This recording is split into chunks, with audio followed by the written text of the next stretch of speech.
ತ್ರಿವೇಣಿ ಅವರ ಹಣ್ಣೆಲೆ ಚಿಗುರಿದಾಗ ಕಾದಂಬರಿಯಲ್ಲಿ ವಿಧವಾ ವಿವಾಹದ ಸಮಸ್ಯೆಯನ್ನು ಕೈಗೆತ್ತಿಕೊಂಡಿದ್ದಾರೆ. ಕಥೆಯ ಚೌಕಟ್ಟಿನಲ್ಲಿ ಮರುಮದುವೆಗೆ ಸುಲಭ ಎನಿಸುವ ಸಂದರ್ಭವೂ ಸೃಷ್ಟಿಯಾಗಿದೆ. ಈ ಮರುಮದುವೆ ನಾಯಕಿ ಮಾಲತಿಯ ಮಾನಸಿಕ ಆಯ್ಕೆಯೇನೋ ಹೌದು.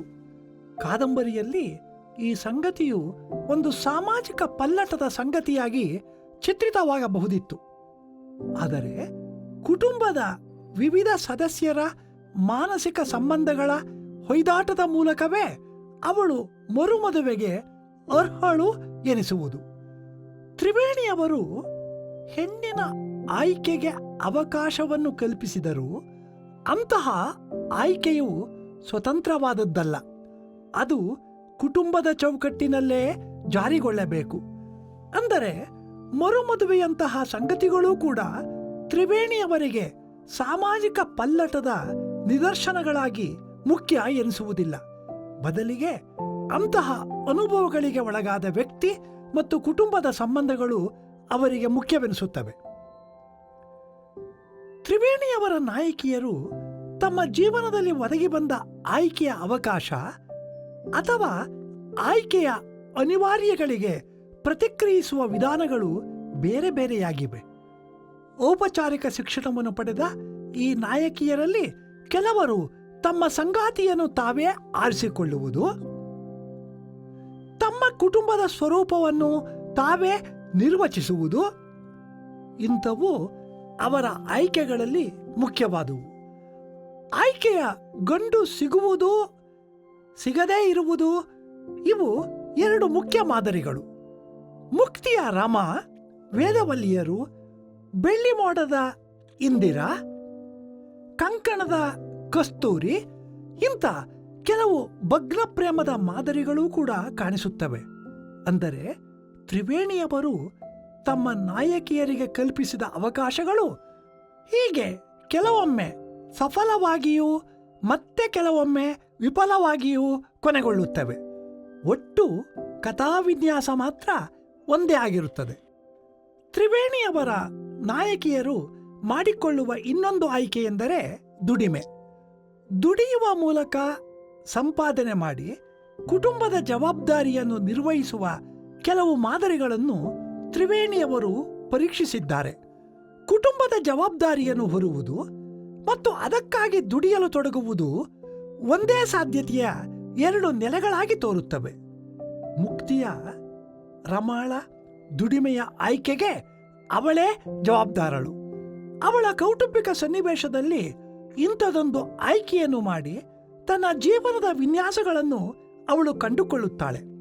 ಆದರೆ ಮೊದಲ ಹೆಜ್ಜೆಯ ಸುಬ್ಬಿ ಮತ್ತು ಹೂವು ಹಣ್ಣು ಕೃತಿಯ ರಾಮ ಇವರಿಗೆ ಜೀವನ ನಿರ್ವಹಣೆಗಾಗಿ ದುಡಿಯುವುದು ಅನಿವಾರ್ಯವಾಗಿರುತ್ತದೆ. ಹೆಣ್ಣಿನ ದುಡಿಮೆಯು ಆಕೆಯನ್ನು ಆರ್ಥಿಕ ಸ್ವಾತಂತ್ರ್ಯದ ಕಡೆಗೆ ಕರೆದೊಯ್ಯುವುದೋ ಇಲ್ಲವೋ ಎಂಬುದು ತ್ರಿವೇಣಿಯವರಿಗೆ ಮುಖ್ಯ ಪ್ರಶ್ನೆಯಾಗುವುದಿಲ್ಲ. ಅರಕ್ಷಿತ ಹೆಣ್ಣಿಗೆ ದುಡಿಮೆಯು ಒಂದು ಒತ್ತಾಯದ ಹೇರಿಕೆಯೂ ಆಗಬಹುದು ಎಂಬ ದೃಷ್ಟಿಕೋನವೇ ಕಾಣುತ್ತದೆ. ಅಂದರೆ ದುಡಿಮೆಯ ಸಂಪಾದನೆ, ಆರ್ಥಿಕ ಸ್ವಾವಲಂಬನೆಯ ನೆಲೆಗಳು ಅವರನ್ನು ಹೆಚ್ಚಾಗಿ ಕಾಡಿಸಿಲ್ಲ. ಹೊಸ್ತಿಲು ದಾಟಿದ ಹೆಣ್ಣು ಕೆಲವೊಮ್ಮೆ ದುಡಿಮೆಯನ್ನು ಆಯ್ಕೆ ಮಾಡಿಕೊಳ್ಳುವ ಅನಿವಾರ್ಯವನ್ನು ಎದುರಿಸಬೇಕಾಗುತ್ತದೆ ಎಂಬುದಷ್ಟೇ ಅವರಿಗೆ ಮುಖ್ಯವಾಗಿ ಕಾಣುತ್ತದೆ. ಬಾನು ಬೆಳಗಿತು ಕಾದಂಬರಿಯ ಕಲ್ಯಾಣಿಯಂತೆ ಬಿಡಿ ಕುಟುಂಬಗಳ ಕೆಲವು ಹೆಂಗಸರು ವಿರಾಮದ ಏಕತಾನತೆಯಿಂದ ತಪ್ಪಿಸಿಕೊಳ್ಳಲು ದುಡಿಯಲು ಹೋಗುವುದಿದೆ. ಇವರಿಗೆ ಆರ್ಥಿಕ ಸ್ವಾವಲಂಬನೆಯ ಕನಸುಗಳಿಲ್ಲ. ಅಲಂಕಾರ ಸಾಮಗ್ರಿಯಂತಹ ಮೇಲು ಖರ್ಚಿಗೆ ಅಷ್ಟೇ. ಕುಟುಂಬಗಳು ಕೂಡ ಹೆಣ್ಣು ಮಕ್ಕಳ ಈ ಹವ್ಯಾಸಿ ದುಡಿಮೆಯನ್ನು ಮೋಜಿನಿಂದಲೇ ಸಮರ್ಥಿಸುತ್ತವೆ.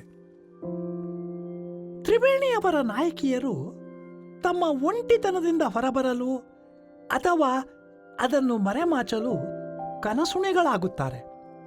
ತಮ್ಮದೇ ಆದ ಏಕಾಂತದ ಲೋಕ, ಹರಟೆಯ ಗೆಳೆತನ, ತಿರುಗಾಟ, ಅಲಂಕಾರ, ನವೀನ ಪ್ರವೃತ್ತಿಗಳಲ್ಲಿ ಆಸಕ್ತಿ ಇತ್ಯಾದಿ ಚಟುವಟಿಕೆಗಳು ಈ ಲೋಕದಲ್ಲಿ ಮುಖ್ಯವಾಗುತ್ತವೆ. ನಾಯಕಿಯರು ಕಾಣುವ ಈ ಕನಸುಗಳು ವಾಸ್ತವದ ಕಟುತ್ವವನ್ನು ಎದುರಿಸುವ ಮುನ್ನಾದಿನಗಳ ಸೌಲಭ್ಯವೋ ಎಂಬಂತೆ ಈ ಕಾದಂಬರಿಗಳಲ್ಲಿ ಕಂಡುಬರುತ್ತವೆ. ತಂದೆ ತಾಯಿಯರೂ ಅಷ್ಟೇ ತಮ್ಮ ಮಕ್ಕಳ ಕನಸುಣಿತನವನ್ನು ಒಂದು ತಾತ್ಕಾಲಿಕ ಹಂತವೆಂದೇ ತಿಳಿಯುತ್ತಾರೆ. ಮದುವೆಯಾದ ಮೇಲೆ ಎಲ್ಲ ಸರಿ ಹೋಗುತ್ತದೆ ಎಂಬ ನಂಬಿಕೆ ಅವರದ್ದು. ಏನೋ ಆಡಿಕೊಳ್ಳಲಿ, ಇನ್ನೂ ಮಗು ಚಿಕ್ಕದು, ಎಷ್ಟು ದಿನ ಅಂತ ಹೀಗೆ ಆಡ್ತಾಳೆ ಎಂದು ಅವಳ ಬಿಡುವಿನ ಈ ಚಟುವಟಿಕೆಗಳನ್ನು ಒಪ್ಪುತ್ತಾರೆ. ಅಂದರೆ ಹೆಣ್ಣು ಮಕ್ಕಳು ಸವಿಗನಸುಗಳನ್ನು ಕಾಣಬಹುದು, ಆದರೆ ಅವರ ವಾಸ್ತವ ಎಂದಿಗೂ ಕಟುವಾದದ್ದೇ ಆಗಿರುತ್ತದೆ. ಈ ಹುಡುಗಿಯರು ಕಟ್ಟಿಕೊಳ್ಳುವ ಕನಸಿನ ಲೋಕದ ತಿರುಳೆ ಸಡಿಲ ನೆಲೆಗಟ್ಟಿನದು. ಇವರು ತಮ್ಮ ಜೀವನದ ಇಕ್ಕಟ್ಟುಗಳು ಹೊಂದಿರುವ ಮತ್ತು ತರಳಿರುವ ಪಡಿಪಾಟಲುಗಳನ್ನು ಕಲ್ಪಿಸಿಕೊಂಡು ಯೋಚಿಸಿದವರಲ್ಲ. ಆ ಕುರಿತ ಕನಸಿನ ಲೋಕವನ್ನು ಕಟ್ಟಿಕೊಂಡವರೂ ಅಲ್ಲ. ಈ ಮೊದಲೇ ಹೇಳಿದಂತೆ ಔಪಚಾರಿಕ ಶಿಕ್ಷಣ ಮತ್ತು ಬ್ರಾಹ್ಮಣ ಕುಟುಂಬಗಳಲ್ಲಿ ಆಗುತ್ತಿದ್ದ ಆಂತರಿಕ ಪಲ್ಲಟಗಳಿಂದಾಗಿ ಇವರ ಕುಟುಂಬದೊಳಗೆ ಏಕಾಂಗಿಗಳಾದವರು. ಅಂದರೆ ಎಲ್ಲ ಬಾಂಧವರಿಂದ ಪ್ರೀತಿ ವಿಶ್ವಾಸಗಳನ್ನು ಪಡೆಯುತ್ತಿದ್ದರೂ ತಮ್ಮದೇ ಆದ ಒಂದು ಆಪ್ತಲೋಕವನ್ನು ಕಟ್ಟಿಕೊಳ್ಳುವ ಅನಿವಾರ್ಯತೆಯನ್ನು ಅನುಭವಿಸುವವರು. ತ್ರಿವೇಣಿಯವರು ತಮ್ಮ ನಾಯಕಿಯರು ಕಟ್ಟಿಕೊಂಡ ಕನಸಿನ ಲೋಕದ ಎಲ್ಲ ಸಾಧ್ಯತೆಗಳನ್ನೂ ಶೋಧಿಸಲು ಮನಸ್ಸು ಮಾಡಿಲ್ಲ. ಲೋಕದ ತಾರತಮ್ಯಗಳನ್ನು, ಹೆಣ್ಣಿನ ಸ್ಥಿತಿಗತಿಗಳ ವೈರುಧ್ಯಗಳನ್ನು ತಿಳಿದು ಅನುಭವಿಸಿ ಅದಕ್ಕೊಂದು ಹೊರಮಾರ್ಗದ ಸೂಚಕವಾಗಿ ಕನಸನ್ನು ಕಟ್ಟಿಕೊಳ್ಳುವುದು ಪ್ರತಿಭಟನೆಯ ಒಂದು ವಿಧಾನವೇ ಆಗಬಹುದು. ತ್ರಿವೇಣಿಯವರಿಗೆ ಇದು ಮುಖ್ಯವೆಂದು ತೋರಿದಂತಿಲ್ಲ. ಹಗಲುಗನಸಿನ ಲೋಕಮೋಹದಲ್ಲಿ ರಂಜಕತೆ ಮತ್ತು ಬೇರು ಬಿಡದ ವ್ಯಾಪಕತೆ ಇವಿಷ್ಟೇ ಅವರಿಗೆ ಮುಖ್ಯವಾಗಿ ಕಂಡಿದೆ. ಹೂವು ಹಣ್ಣು ಕಾದಂಬರಿಯಲ್ಲಿ ಒಂದು ವಿಚಿತ್ರ ಸಂದರ್ಭವನ್ನು ತ್ರಿವೇಣಿಯವರು ಚಿತ್ರಿಸಿದ್ದಾರೆ. ಮಗಳನ್ನು ಹಾಸ್ಟೆಲಿನಲ್ಲಿ ಓದಲು ಬಿಟ್ಟಿರುವ ರಮಾ ಪೂರ್ಣ ಪ್ರಮಾಣದ ವೇಶ್ಯೆಯಾಗಿದ್ದಾಳೆ. ತನ್ನ ಜೀವನ ಕ್ರಮದ ಏಕತಾನತೆ ಮತ್ತು ಅಭದ್ರತೆಗಳಿಂದ ಅವಳು ಬೇಸತ್ತಿರುತ್ತಾಳೆ. ಅವಳ ವಿಟನೊಬ್ಬ ಅವಳನ್ನು ಮುದಿಗೊಡ್ಡು ಎಂದು ಹೀಯಾಳಿಸಿದ್ದನ್ನು ಕೇಳಿಸಿಕೊಂಡು ತಪ್ತಳಾಗುತ್ತಾಳೆ. ತಾನು ಮುದಿಯಲ್ಲ ಎಂದು ಸಾಬೀತು ಮಾಡಲು ತರತರದ ಅಲಂಕಾರಗಳನ್ನು ಮಾಡಿಕೊಂಡು ಬೀದಿಯಲ್ಲಿ ನಿಂತು ಹುಡುಗರನ್ನು ಸೆಳೆಯುವ ಆಟದಲ್ಲಿ ತೊಡಗುತ್ತಾಳೆ. ಕೊನೆಗೆ ಒಬ್ಬ ಯುವಕ ಸಿಕ್ಕರೂ ಅವನಿಂದ ದೊರೆತ ಚಿಲ್ಲರೆ ಕಾಸು ಆಕೆಗೆ ತನ್ನ ಜೀವನದ ವಾಸ್ತವತೆಯನ್ನು ರಾಚುತ್ತದೆ. ಇಂತಹ ಪ್ರಸಂಗವೊಂದನ್ನು ತ್ರಿವೇಣಿಯವರು ತಮ್ಮ ಕಥನದಲ್ಲಿ ಅಳವಡಿಸಿಕೊಳ್ಳಲು ಕಾರಣಗಳೇನು? ಕುಟುಂಬದ ರಕ್ಷಿತ ಹೆಣ್ಣು ಮಕ್ಕಳ ಹಗಲುಗನಸುಗಳ ಆಟಕ್ಕೂ ಕುಟುಂಬ ಬಾಹಿರ ಹೆಂಗಸರ ಕನಸುವಿಕೆಗೂ ಇರುವ ವ್ಯತ್ಯಾಸಗಳನ್ನು ನಾವಿಲ್ಲಿ ಗಮನಿಸಬಹುದು. ರಮಾಳಂತಹ ಕುಟುಂಬ ಬಾಹಿರಳು ಕಟ್ಟುವ ಕನಸುಗಳಿಗೆ ಸಮಾಜವು ಕೊಡುವ ಅರ್ಥಗಳು ಇರುತ್ತವೆ. ಈ ಅರ್ಥದ ಕಟ್ಟುಪಾಡುಗಳನ್ನು ಈ ಹೆಂಗಸು ಮೀರಲಾರಳು. ಅಂಥವರು ಕನಸಿನ ಆಟಕ್ಕೂ ಬೆಲೆ ತೆರಬೇಕಾಗುತ್ತದೆ. ಆದರೆ ಕುಟುಂಬ ರಕ್ಷಿತ ಹೆಣ್ಣು ಮಕ್ಕಳ ಹಗಲುಗನಸುಗಳು ಆಟದ ಮೋಜಿಗಾಗಿಯೇ ಇರುವಂಥವು. ಮುಂದೆ ಹುಡುಗಿಯರು ವಾಸ್ತವಗಳನ್ನು ಎದುರಿಸುವುದು ನಿಜ, ಆದರೆ ಆಗೆಲ್ಲ ಅವರ ಕುಟುಂಬವು ಅವರ ರಕ್ಷಣೆಗೆ ಬರುತ್ತದೆ ಎಂದು ತ್ರಿವೇಣಿಯವರು ನಂಬಿದಂತಿದೆ. ಹಾಗಾಗಿ ನಾಯಕಿಯರ ಕನಸುಣಿತನವನ್ನು ಮೋಜಿನ ಆಟದಂತೆ ಮಾತ್ರವೇ ಚಿತ್ರಿಸುತ್ತಾರೆ. ಆಟದ ಅಂತ್ಯ ತಿಳಿದಿದ್ದೇ ಎಲ್ಲರೂ ಮೋಜನ್ನು ಅನುಭವಿಸುತ್ತಾರೆ. ಅದರಾಚೆಗಿನ ಸಾಮಾಜಿಕ ಅರ್ಥವಂತಿಕೆಗಳು ಅವರ ಕಾದಂಬರಿಗಳಲ್ಲಿ ಗೌಣವಾಗುತ್ತವೆ. ಈವರೆಗಿನ ಸಮೀಕ್ಷೆಯಲ್ಲಿ ತ್ರಿವೇಣಿಯವರ ನಾಯಕಿಯರ ಸಾಮಾಜಿಕ ನೆಲೆಯನ್ನು ಗುರುತಿಸುವ ಮತ್ತು ಅವರ ನಾಯಕಿಯರು ಈ ಸಂದರ್ಭಕ್ಕೆ ಪ್ರತಿಕ್ರಿಯಿಸುವ ವಿಧಾನಗಳನ್ನು ಅರಿಯಬಹುದು. ಆದರೆ ಇದು ಎಲ್ಲ ಸಮುದಾಯಗಳ ಮಹಿಳಾ ಸಾಮಾಜಿಕತೆಯನ್ನು ವಿವರಿಸಬಲ್ಲುದು ಎನ್ನುವುದು ಕಷ್ಟ.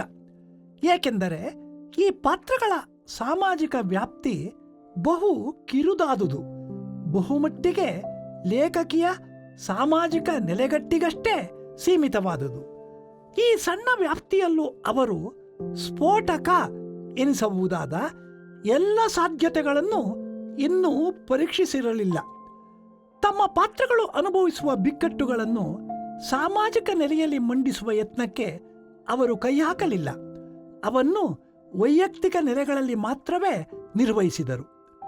ಹಾಗೆಂದು ತಾವು ಆಯ್ದುಕೊಂಡ ಪಾತ್ರಗಳ ಸ್ಥಿತಿಯಲ್ಲಿ ಇರುವ ಸ್ಫೋಟಕತೆಯ ಅರಿವು ಅವರಿಗೆ ಇರಲಿಲ್ಲ ಎನ್ನಲಾಗದು. ಆದರೆ ಆ ನೆಲೆಯನ್ನು ಅರಗಿಸಿಕೊಳ್ಳಲು ಅವರು ಅನುಸರಿಸಿದ ವಿಧಾನ ಬೇರೆಯೇ ಆಗಿದೆ.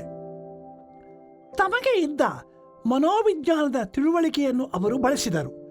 ಅಲ್ಲಿನ ತಾತ್ವಿಕತೆಯನ್ನು ನೇರವಾಗಿ ಬಳಸಿದ್ದರಿಂದಲೋ ಏನೋ ತಮ್ಮ ಪಾತ್ರಗಳ ವರ್ತನಾಲೋಕಕ್ಕೆ ನಿರ್ದಿಷ್ಟ ಕಟ್ಟುಪಾಡುಗಳನ್ನು ಹಾಕಿಕೊಂಡರು. ತಮ್ಮ ಸೃಜನಶೀಲತೆಗೆ ಅನುಕೂಲವಾಗುವಂತೆ ಅವನ್ನು ನಮ್ಯವಾಗಿಸಲಿಲ್ಲ. ಕಥಾಹಂದರದಲ್ಲಿ ಕಟ್ಟುಪಾಡುಗಳನ್ನು ಮೀರುವ ವೈರುಧ್ಯಗಳನ್ನು ಮುರಿಯುವ ಸಾಧ್ಯತೆಗಳು ಇದ್ದರೂ ಅವರ ನಾಯಕಿಯರು ಹಾಗೆ ಮಾಡಲು ಅಸಮರ್ಥರೇ ಆಗುತ್ತಾರೆ. ಪ್ರಗತಿಯ ದಾರಿಯ ಹತ್ತಿರಕ್ಕೆ ಸುಳಿದರೂ ಆ ದಾರಿಯಲ್ಲಿ ನಡೆಯಲು ಹಿಂದೆ ಸರಿದು ಬಿಡುತ್ತಾರೆ.